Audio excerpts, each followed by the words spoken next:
আসসালামু আলাইকুম রহমতুল্লাহি ওয়া বারাকাতুহু। প্রিয় দিনী ভাই ও বোনেরা, আপনারা সবাই কেমন আছেন? কোরবানি ঈদের আর মাত্র কিছুদিন বাকি। কোরবানি ঈদের দিনে 10টি বিশেষ আমল। এই আমলগুলো কি কি আমরা অনেকেই জানি না।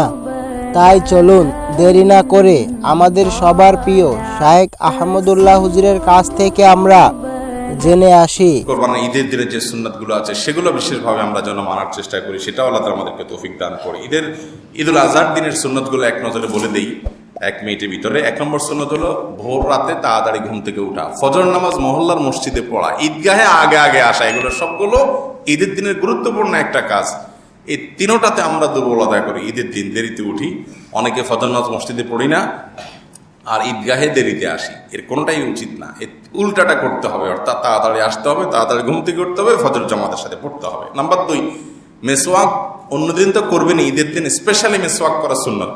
ব্রাশ আপনি করেন না করেন আপনার, কিন্তু মেসওয়াকটা করবেন বিশেষভাবে।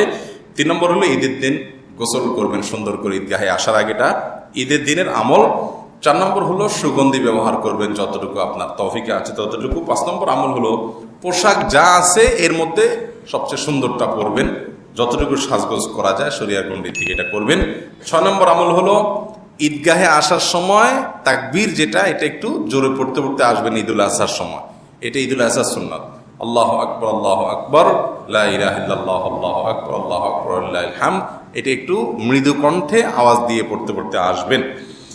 আর 7 নম্বর হলো ঈদুল আজহাতে ঈদগাহে আসার আগে কিছু খাবেন না। ঈদুল ফিতরে যেরকম কিছু খেয়ে আসেন মিষ্টি টিষ্টি, এখানে কিছু খাবেন না, বরং কোরবানির পশুর গোশত দিয়ে দিনের প্রথম খাবার খাবেন। পশু থেকে গোশত রান্না করে সেটাই হবে প্রথম খাওয়া, ফার্স্ট খাওয়া, তার আগে কিছু খাবেন না। এটা এই দিনের আমল।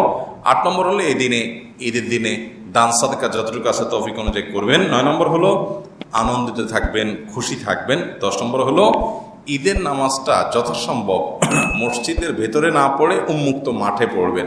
তো ঢাকা শহরে এত মাঠ নাই, সেজন্য বাধ্য হয়ে আমরা মসজিদে পড়ি, কিন্তু মাঠ থাকলে, উন্মুক্ত জায়গা থাকলে সেখানে ঈদের নামাজ পড়াটা সুন্নাত, এটা হারিয়ে যাওয়া সুন্নাত।